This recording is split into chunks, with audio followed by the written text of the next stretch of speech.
Tess, do you have any housekeeping things before I go ahead and introduce our speaker today? If you just want to read what's on the slide, just to make sure people looked at it, and then you can introduce her. That's fine. Okay. Welcome, everyone. Thank you for joining us for the Assistive Technology Partnership, the programs and partners for making technology happen. My name is Emily Friedberg, and I'm going to be the proctor for today's session. So if you haven't already, please mute your microphone and rename your screen with your first and last name if you have not done so already. Number 2, if you need closed captioning, you can click on the closed caption button on the bottom of the Zoom screen. Number 3, if you have any questions, please type them into the chat box and I will make sure that I get them to Laura to answer them as time allows. And then number 4, we will be recording this session and it will be available on the National AgrAbility website at a later date. So everyone, allow me to introduce Laura Plummer. She's an MACRATP, is the Assistive Technology Program Coordinator for the Wisconsin Department of Health Services. In this position, she oversees WISTEC, Wisconsin's Assistive Technology Act program, the ICANN Connect program, and collaborates with program partners to ensure comprehensive AT programs are available for individuals with disabilities. Her experience includes conducting assistive technology assessments in the areas of hearing loss, vision loss, and communication. She provides technical assistance to stakeholders, connects consumers to programs and resources, and conducts trainings on assistive technology at the local, statewide, and national levels. Ms. Plummer has both bachelor's and master's degree in deafness rehabilitation counseling, and she takes an active role in learning and using the latest in electronic gadgets. Welcome, Laura, and you're allowed to start when you're ready. Thank you, Emily and Tess. Hello, everyone. I'm excited to see a few familiar names in the audience and looking forward to sharing some information with you. As everyone probably has said before, you were supposed to be in Madison, Wisconsin, and we were supposed to all be in person last year, but we are flipping things around, and I'm excited that we can continue at least to share information. And as Emily said, I am the AT Program Director for the state of Wisconsin for WISTEC, which is Wisconsin's AT program. And please feel free to use the chat with questions, and she can jump in as needed with those questions. Otherwise, looking forward to sharing some information with everyone. So just a little bit of background. I am, as I said, I have a master's degree in deafness rehab, and I worked with our independent, after grad school, I worked at an independent living center for about 15 years, providing cross-disability services, primarily focused around assistive technology. And I also specialized in hearing and vision loss. Following that, I transitioned into providing assistive technology assessments with the university and overseeing the federal AT Act WISTEC. So my background actually though is more of a city girl. And so I always like to share a quick story about one of the most memorable days I had providing services through the Independent Living Center. Is my husband grew up a farm boy and I grew up in a city. And so there was one day where I went to do an assessment and provide equipment out on a farm and was hooking up technology in a barn for someone with hearing loss. And there was a cow that happened to be in the barn, and all of a sudden that cow leaned over and licked my butt. And I thought, wow, this is quite the experience today. I got home and was sharing that to my husband, who had spent the day as a farm boy in a private jet. So we really had polar opposite days that day based on our growing up. The image on the screen is actually of a farm nearby where I live in northern Wisconsin. And this was taken by a very good friend of ours who does scenic photography. So our learning objectives today are to learn about the resources that are available nationally and primarily through the AT Act programs. Hopefully we will be able to talk about some specific solutions that may be identified for individuals or families that you're working with, as well as some solutions specific for hearing and vision loss. So this is just an overview slide talking about the different topics that we're going to be covering. And this slideshow will be made available to test for following as a resource for everyone. So the link should be live once we share that PowerPoint with you. So I always like to start out with just a general definition of what is assistive technology. And if you've got the ability in the chat, I encourage you to go ahead and toss in some ideas of what do you think assistive technology is. So does anyone want to share any examples in the chat about assistive technology? And remembering that AT is any product or piece of equipment that's used to improve or maintain the capabilities of individuals with disabilities. So I've got chat open. I'm waiting to see if anybody has any examples of AT that they'd like to share. Electronic devices, features on your phone,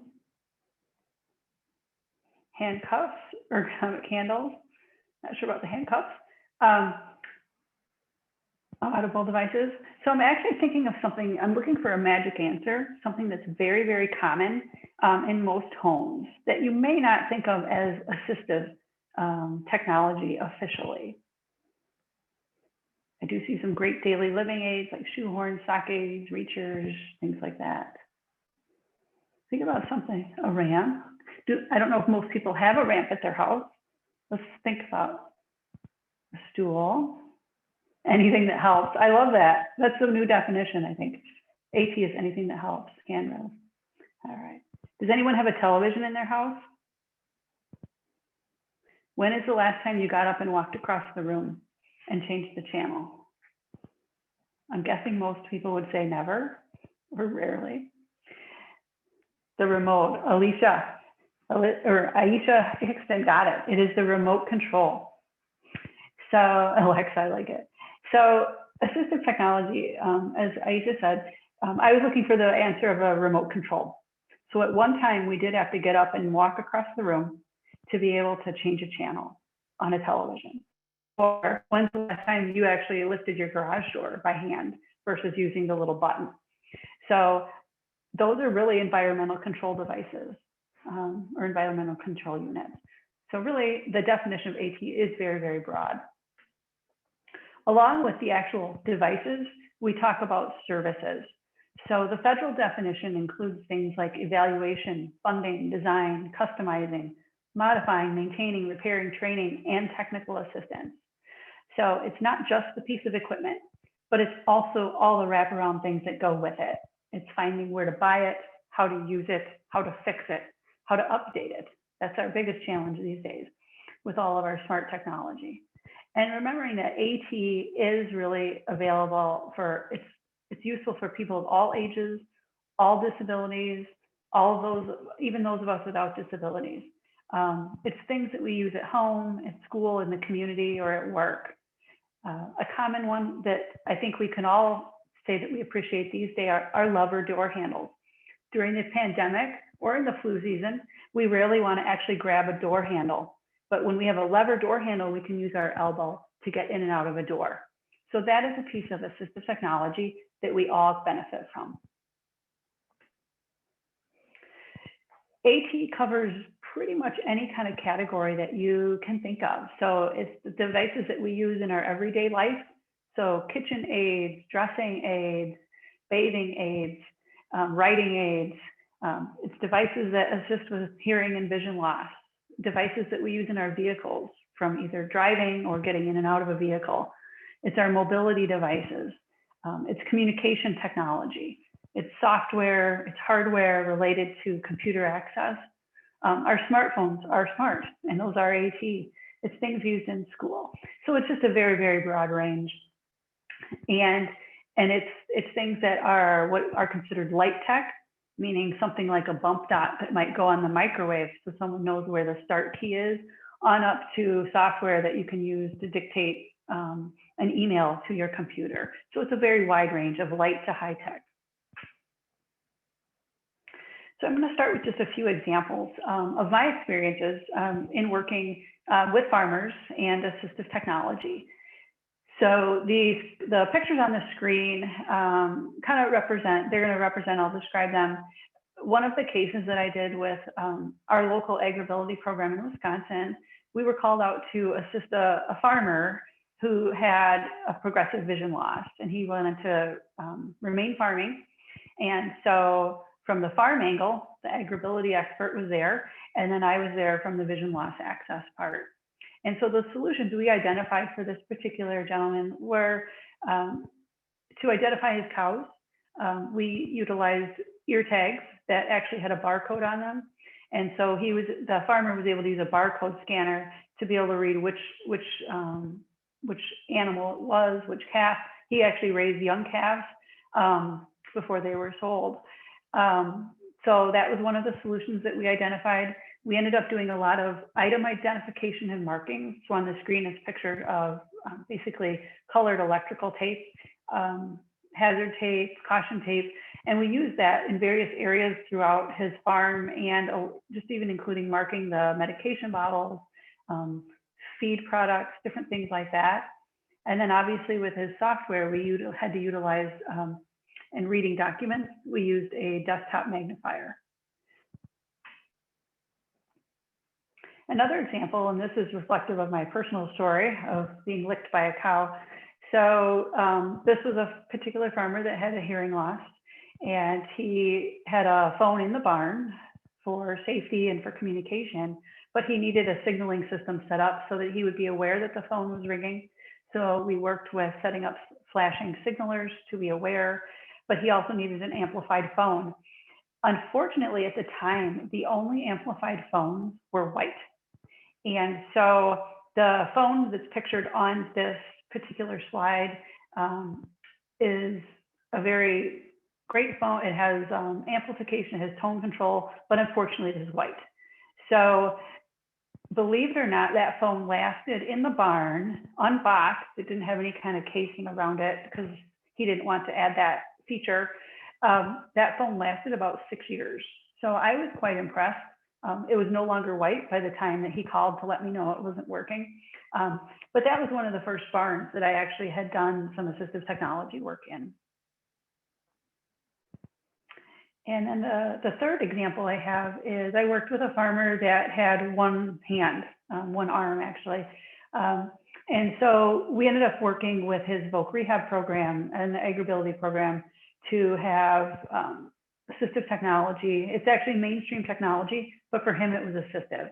It allowed him to have some mechanized line equipment for his milk. And don't ask me all the technical terms and details, because again, I was raised in the city. But again, this was an example of mainstream technology that a farmer without a disability doesn't need. However, in this particular case, that assessment demonstrated that he needs this technology in order to maintain his employment as a farmer, as a dairy farmer. So any questions or anything so far that folks have? All right. So the next slide talks about who does assistive technology. And overall, assistive technology, there is one credential that exists, and it's called the ATP. That is someone who has a basic understanding of the assessment process, an understanding of disabilities, understanding of technology, and they also follow a code of ethics, and part of that is operating within their scope of work. The website for that is resna.org, and they also have a seating mobility credential that goes along with that. It's a test, and it ensures that someone takes, and it ensures that they receive professional development to maintain that certification. This also doesn't mean that just because if someone doesn't have an ATP, doesn't mean that they don't know what they're doing. There's no requirement outside of the durable medical field that you have to have this certification. But it does give folks some comfort or rest assured that the person has undergone some training and has an assessment protocol and understands technology and needs. So other titles that you might see might include Assistive Technology Specialist. You may see Rehabilitation Engineer. Those folks generally are actual engineers. You might see technologists. You may even see independent living staff through one of your local independent living centers. So just know that the title may vary because there's no set standard title that an agency or provider would use. So the Assistive Technology Act, this is federal funding that began in 1991, and each state and territory receives funding under the AT Act. And right now it is housed through the Administration for Community Living at the federal level. And it is then filtered through in a variety of ways to each state and territory. In Wisconsin, it is filtered down to our Department of Health Services. In other states, it may go to a university, or it may go to a state entity and then on to a private nonprofit organization. The AT Act itself does not mandate a set structure that each program must have. And so each state is able to respond and provide services that really address the needs in their specific state. So the requirements for the AT Act, I'm going to start at the bottom of this slide, and that is a state plan. That essentially is the, quote, application that is submitted to the Administration for Community Living every 3 years. And it outlines the program budget and the activities that the agency or the state governmental department or the entity that's going to implement this program, what are the activities and actions that they are going to do over those next 3 years. That plan is guided by the AT Advisory Council that is required to be set up. That AT Council has certain individuals that are required to serve on there, such as a representative from Vocational Rehabilitation, a parent of someone with a disability, a representative from the Department of Education for that state, from the independent living centers, from workforce resource development, as well as consumers. So they guide that plan, which then thus guides the activities. And each state has state level activities and state leadership activities. And as part of leadership, it is to provide training, to provide public awareness, to provide technical assistance, as well as information, referral assistance. And then at the state level, and that's kind of where the heart of where you have the opportunity to interact, is device loans, demos, used equipment, and alternative financing. And I'm just going to jump back onto that slide. So the device loans that and demonstrations, each state AT Act has equipment that's available for individuals to borrow or at least try to determine whether or not it's going to be a match for them. And I always compare it to trying on clothes. Many of us have gone to a store, especially during the pandemic when dressing rooms aren't open, and we can't try on the clothes that we want to buy. We have to just hope they fit, hope they work, look good, and then we buy them. And so the same thing can happen with assistive technology. Someone may not have, they may buy it, but it may not work. Or someone may fund it for a client and it won't work. And so it's important to have equipment available for that short-term loan and demonstration in order to decide, does it work or does it not? And then along with that, programs also have efforts and are guiding or guide programs that will do used equipment. So in Wisconsin, for example, we partner with Department of Corrections. And so our reuse program, the inmates are trained to rehab all wheelchairs and scooters that are donated. So they learn a skill. This equipment is refurbished and then made available at a lower cost elsewhere for consumers in the states. And so each state, again, they all kind of have their independence in how these programs are operated, but those all core components are there in the state. So this slide will have links to the resources and information regarding the AT Act. So the Administration for Community Living, that link will have things such as your the actual federal law and resources about webinars that they host, other research that has been done. ATAP is our membership organization. And then that AT3, that's the third program, that is the technical assistance program for the AT Act. And this is where you will find the bulk of information. It'll be a link to all of your all your statewide programs. They have a blog, they have a YouTube channel. Over the past year, they have done endless number of webinars related to assistive technology to address a broad and wide variety of consumer needs and services. So again, in our state, we are set up we're a little bit more unique. A few states operate similarly, but our funding comes from the federal government into Department of Health Services. And from there, we subcontract with our independent living centers. And IL centers are another valuable partner, and they are federally funded, consumer-based organizations. And not all IL centers provide AT, but they do provide information and referral, advocacy, peer support, transition and IL, independent living skills training. And so in our state, they also operate our device loans, demonstrations, reuse, and an alternative finance program. And the alternative finance is an opportunity for someone with a disability that needs to apply for a loan that may or may not get approved at a traditional bank, so to speak. Maybe they have credit issues. And those loans are specific for AT or home modifications or vehicle adaptation.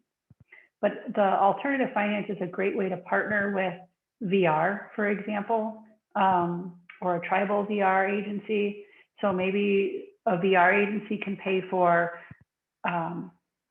if it's let's just use an accessible vehicle for an example. VR might pay for the lift or the hand controls, but the individual still has to buy that van or that vehicle. And so they could apply for an alternative financing through the state AT Act to purchase that van or that vehicle. So again, just a little overview on that loan and demonstration and how that operates.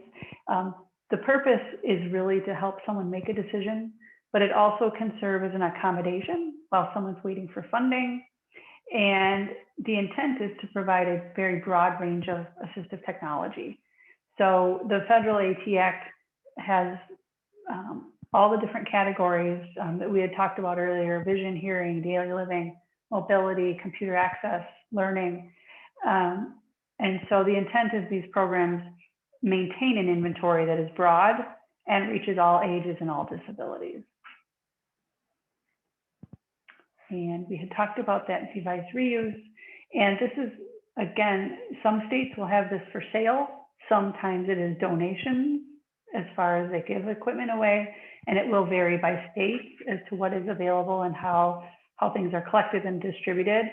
And then keep in mind, as I'm speaking about all these services, we also had an impact from COVID and limitations with state lockdowns, with protocols for device sanitization, things like that. So just keep in mind, you're also, not only are the programs going to operate differently from state to state, but also in how they have responded to the impact of COVID. I'm going to jump here to our training and technical assistance. So the other areas that you can tap into your state AT Act programs is for that information and assistance. You may not know where to go, so they can be a great one-stop shop to ask about all things regarding assistive technology. They're able to do trainings for individuals or for groups. They also will do policy work or in-depth technical assistance. So our program spends a lot of time providing technical assistance regarding accessible documents and PowerPoints. we were called upon by the governor's office to address the accessibility for all of the executive orders, for example, that were coming out due to COVID. So beyond the face-to-face, they're a great resource for that overall knowledge about all things related to assistive technology. So any questions so far on the AT Act? We're going to transition here a little bit to Telecom. And I am not seeing any in the chat. So the next area and resource that can be very, very useful for families and farmers dealing with disability is the telecommunications. So TEDPA stands for Telecommunications Equipment Distribution Program Association. And this is a directory of all of the statewide telecom distribution programs that are funded using the funding from the FCC. And each state, again, will vary. And I do have a link to these at the end, so you can find out who your program is regarding telecom. And along with that, so the purpose of equipment distribution for telecom is to assist individuals with obtaining specialized phone equipment needed for distance communication or essential basic telecommunications. Some states will have a list of equipment and an eligibility criteria. Generally, people have to be lower income or there is a co-payment involved. Some states will provide the equipment at no cost, but the equipment still belongs to the state. In Wisconsin, for example, we provide vouchers.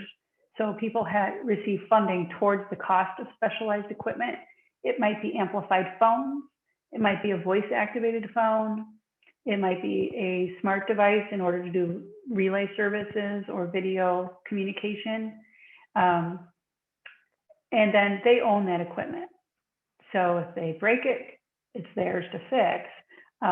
But there's a broader choice of equipment, whereas some other states have a set list. And if you have a hearing loss, this is the phone you get, and this is the light flasher to tell you that the phone is ringing, and that's it.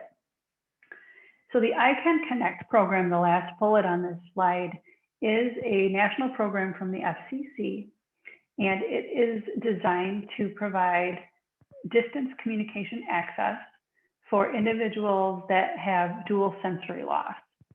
So these are folks that have a combined hearing and vision loss, and they have to be under the 400% of the federal poverty level. And this program provides a comprehensive assessment on what that person could benefit from using, again, for distance communication. They then can purchase the equipment for individuals, and then they can also do the training for that person to learn how to use the setup and training on learning how to use that equipment. ICANN Connect is a very, very flexible program. Again, it's for hearing and vision loss, but you do have to meet that financial eligibility. The other benefit with ICANN Connect is that training piece. Many of the other telecom programs that I've referenced, they'll give you the equipment, but there's no specific funding to help someone learn how to use it or for a training on that equipment. With ICANN Connect, that's part of the package. And there's also no time constraints. So someone may use this program and their hearing or vision loss changes in a year or two, they can go back and be reassessed and possibly get equipment then that will meet their needs at that time. So your independent living centers, as I mentioned, they are a very, very valuable partner. And if you are not working with them, I would encourage you to seek out to see who your contacts are and how you can collaborate on those services. Advocacy is one of the primary things that they are designed to do. 51% of their staff and board must also have disabilities. And they have the ability to do peer support. So RIL centers, we have worked to connect one farmer that had a farmer or a family with a disability with maybe someone who has a newly acquired disability.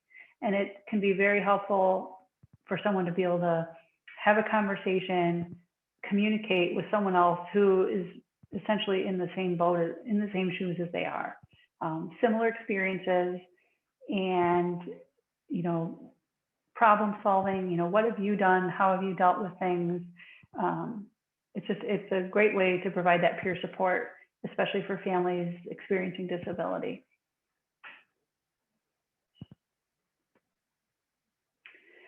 So some other possible partners or a list of potential partners that I like to cover when we talk about assistive technology resources, your statewide vocational rehabilitation programs, they are able to work with individuals with disabilities to either begin farming or maintain their ability to remain farming, maybe after experiencing a disability.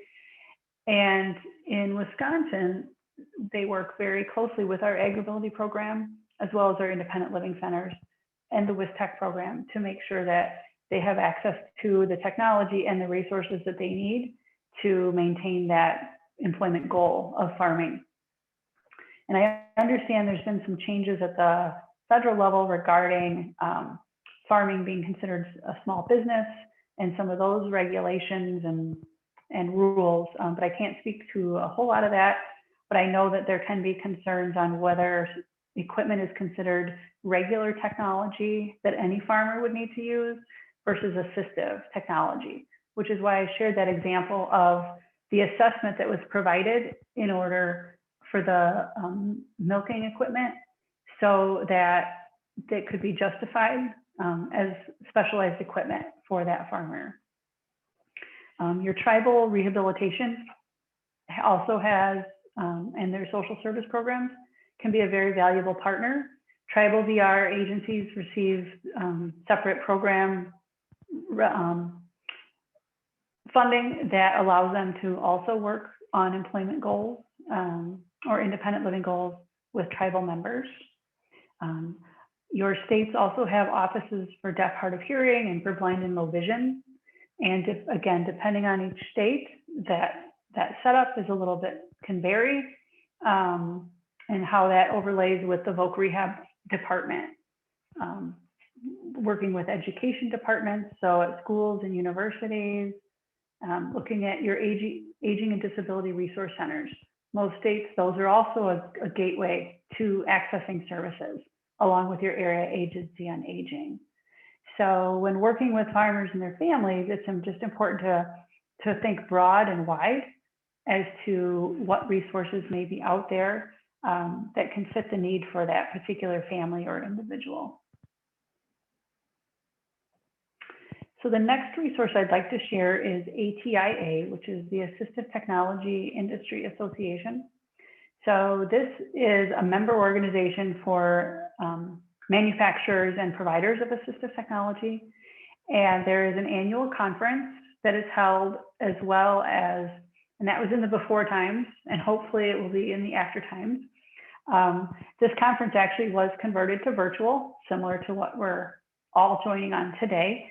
And so it just wrapped up actually 2 weeks ago.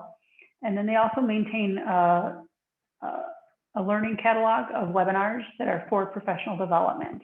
But if you have an interest in assistive technology and you're wanting to learn more and see some great national speakers, I would encourage you to explore that learning catalog and potentially attending that conference in the future. It is in Orlando. For those of you in cold weather, it's held in the winter, so it's an excuse to escape a little bit of snow. And another creative kind of burgeoning AT resources are maker spaces.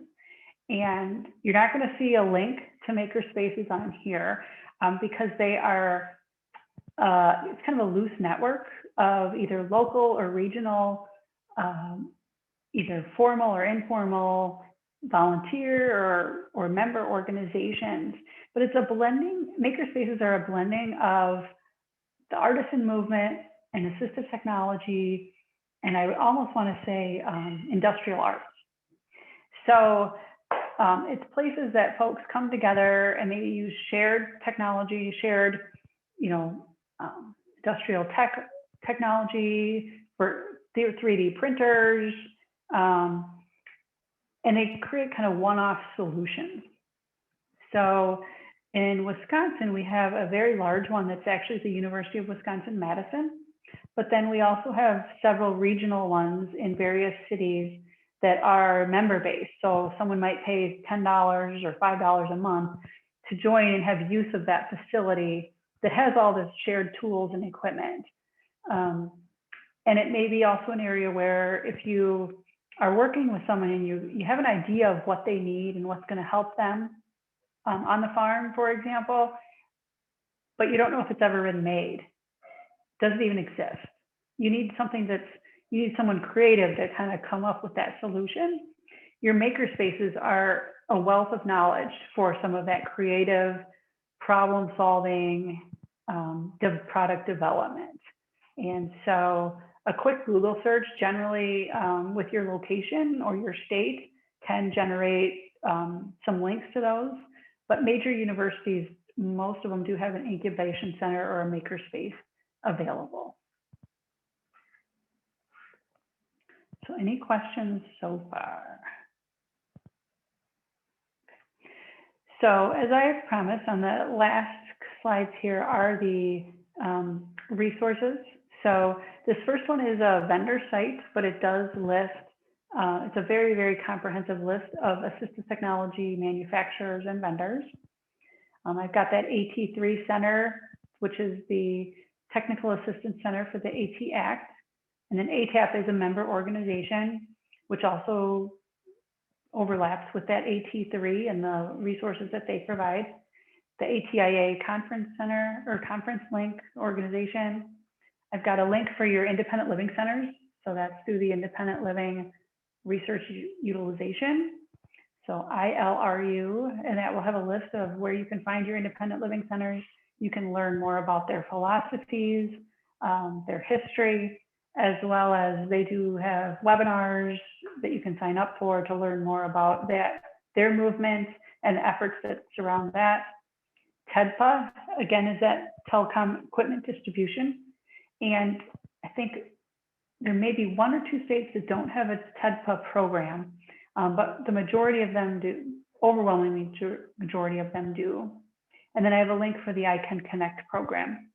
So I would encourage you to explore these opportunities. The AT3 will have a link and contact name for your assistive technology program in your state. And I encourage you to bookmark their website, connect with your AT program, and find out ways that you can partner with them to meet the needs of farmers and their families.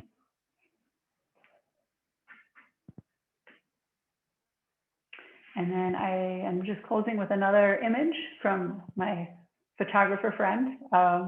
We are known as the Dairy State. It's on our license plates, and we are known for our cheese.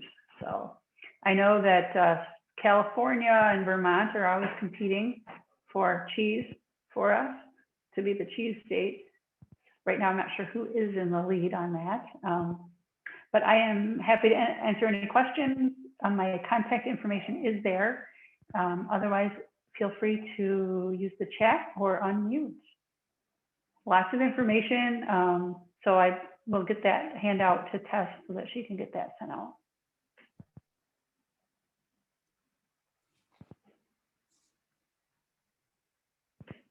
I have a question. My name is Kathy and I'm from New York State. So I'm working with a client in Western New York who's had a stroke, he's left side paralysis, can't get around, can't do what he's got to do.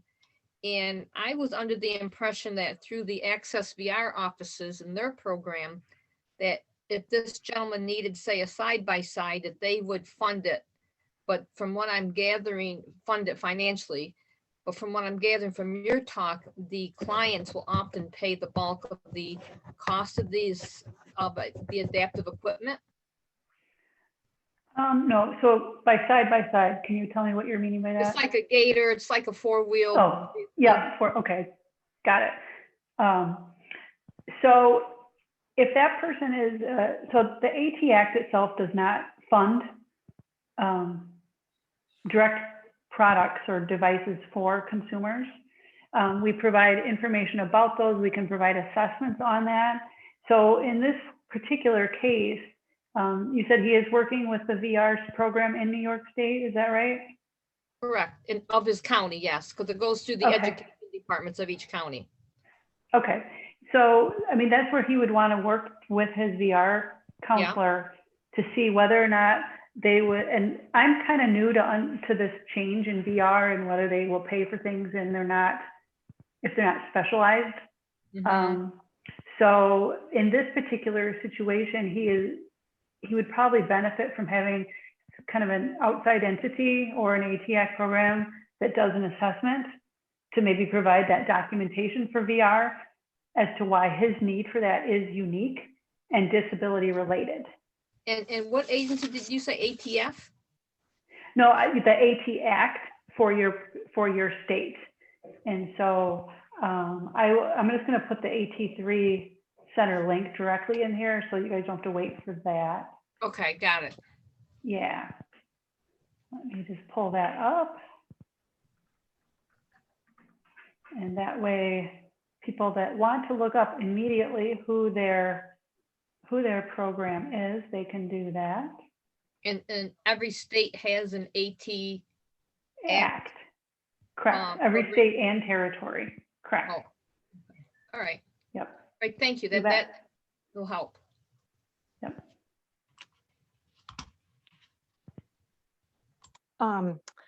I can, I'm gonna get my video going here, sorry. No worries. I'm a work for VR in Indiana, and we do a number of farm modifications.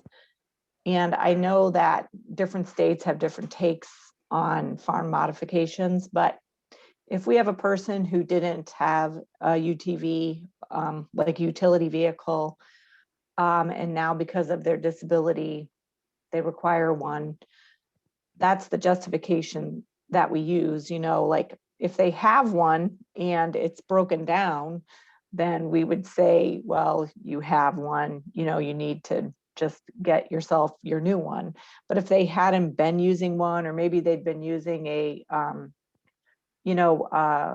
four-wheeler instead of using a gator, and now they can't use the four-wheeler anymore, then that we use that justification, that they can't do it the way they used to do it. And I think sometimes farmers, like, they used to drive their pickup truck up to a certain spot and then they get out and walk and get to where they needed to go. And now they can no longer make that walk, and they can't drive their truck, where they need to be. So we do that in Indiana. Just thought I would put it out there. And we work with in Indiana, we work with AgrAbility to do those farm modification assessments. So that's where we get our farm mod assessments from, where they make those recommendations that you're talking about. I'm sure every state is a little bit different. Thanks, Bobby. And that's the conversation I recently had with our AgrAbility program was pretty much that. I tried to explain that sometimes it's the way it's being looked at, the way it's being justified and written up.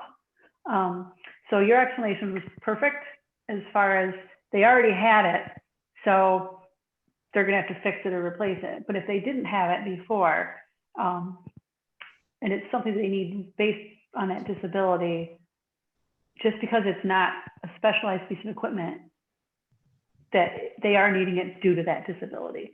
And so that's been one of our struggles in Wisconsin, I think, is with the change in some of those rules, and getting some pushback from VR on some of those situations. But I loved how you explained it. I'll probably write that up and send it to my contact at our AgrAbility, just as some food for thought for him. Perfect. I'm finding that the Access VR offices are, well, I've contacted 3 and they all happen to be younger women. They really are clueless regarding the agricultural population and their needs. And so that really complicates it that much more, because, I'm a social worker. I'm never, well, I've dealt with people with disabilities, but not to the point of recommending this is what you need. And they certainly have not been able to offer any assistance in that recommendation. You know, they just say, give us the paperwork, and they really, they haven't provided a lot of guidance. Let me put it just that way. Yeah, and as someone just said, you know, if you can get your AgrAbility program involved to provide that piece of expertise. Because even like for me, you know, I don't know the farm angle necessarily. I know the AT angle. And so that's where our AgrAbility will partner with our AT Act to bring the AT knowledge and the farm knowledge together to justify it for that client, that consumer. Oh, and someone just said there, Steve Swain is going to give you a call. Great. Yay, I like it when connections happen. Yep, that's great. Thanks. So any other questions? Otherwise, I will get those slides over to Tess. And then, as I said, I did put the h33center.net link in the chat. Otherwise, I really appreciate your time today. And hopefully sometime in the not too far future, we'll all see each other in person at a future conference. Thank you. Great job, Laura. This was wonderful. Oh, Laura, it looks like you have another question. Can you include your contact information? I have some questions about ATP certification. Sure, I will type my email in there.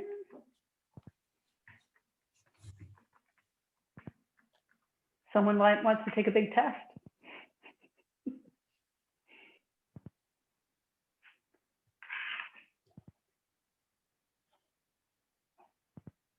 Well, thanks again, everybody.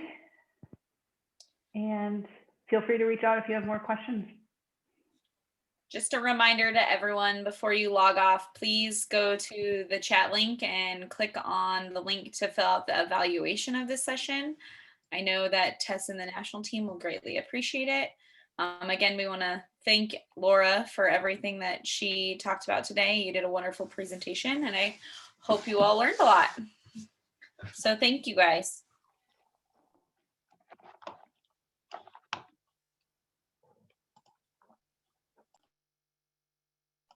Thank you, both Emily and Laura. I will keep this session up to give people time to follow that link in the chat box. And just a reminder for next week at 1 o'clock, we'll be having Ned Stoller, also Candy Leathers, and Kyle Haney will be joining him talking about, are your clients slipping through the cracks? So feel free to join us next week also.